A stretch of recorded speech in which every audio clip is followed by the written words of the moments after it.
Ever heard of raccoons stealing food or things? Well, buckle up. You're about to hear 5 crazy stories about these furry little bandits that will leave you stunned, amused, and maybe a little bit more cautious about where you leave your belongings. Our first story takes us to Toronto, Canada. Picture this. A raccoon, let's call him Rocky, has developed a peculiar taste for donuts. Yes, you heard it right, donuts. Every morning, like clockwork, Rocky would waltz into a local bakery, bypassing the bread, the muffins, and the bagels, heading straight for the donuts. And not just any donuts, Rocky had a particular penchant for glazed ones.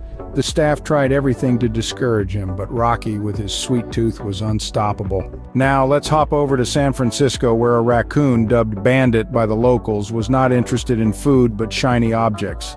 Bandit had a habit of sneaking into homes and absconding with anything that caught his eye, from jewelry to coins and even car keys.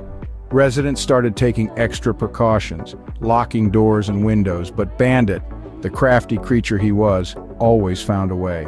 Our third story brings us to the suburbs of Chicago, where a raccoon we'll call Scamp had a thing for shoes. But not just any shoes, mind you. Scamp was discerning. He only went for left shoes. Residents would wake up to find their footwear missing, always the left one. It became such a phenomenon that the local news even did a segment on it. Next, we're off to Miami, where a raccoon named Rascal had a taste for something a bit more high-end. This raccoon was stealing bottles of expensive wine from a local liquor store.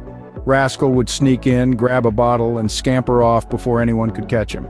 The store owner was baffled, at first blaming staff, then customers, before finally catching the real culprit, red-pawed on the store's security camera. Our final tale takes us back to Canada, to Vancouver this time, where a raccoon known as Slick had a habit of swiping golf balls. Golfers would tee off, and before they could reach their balls, Slick would run out, grab the ball, and disappear into the underbrush. Golfers were both frustrated and amused, but Slick's antics became a local legend. So there you have it, 5 crazy stories about raccoons and their thieving antics. From donuts to shiny objects, left shoes, fine wine, and even golf balls, these little bandits have proven they'll stop at nothing to get what they want. And remember, next time you're in these cities, keep an eye out for these furry felons. Who knows, you might just be their next target. But then again, who could stay mad at those cute little faces? Even if they are running off with your lunch, your necklace, or your left shoe.